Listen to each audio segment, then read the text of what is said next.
Il y a 30 ans, il n'y avait que la télévision.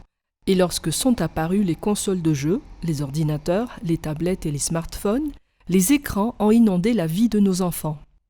Les écrans sont-ils des ennemis ou amis de la famille?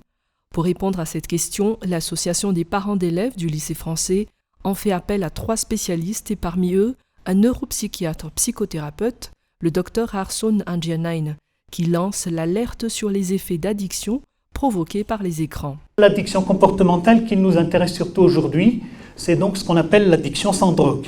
Puisque quand on dit écran, en principe, ce n'est pas une drogue parce que c'est un jouet ou bien c'est une occupation. Mais quand on l'utilise trop longtemps et trop souvent, bien entendu, il y a une addiction possible aux écrans. Les écrans font partie de notre vie moderne et ce pour le meilleur et pour le pire, qu'il serait quasi plus possible aujourd'hui de les supprimer complètement. Mais on ne peut ignorer les méfaits sur une utilisation prolongée. Chez les jeunes enfants qui restent rivés sur le téléphone ou la télévision plus de 2 heures par jour, cela va avoir des effets négatifs sur la mémoire, le langage et leur capacité intellectuelle et cognitive.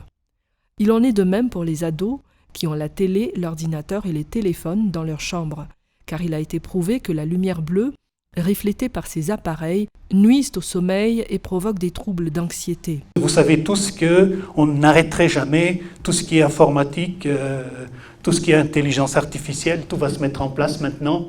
Il faut savoir quand même où est la place de la passion, où est la place de l'addiction.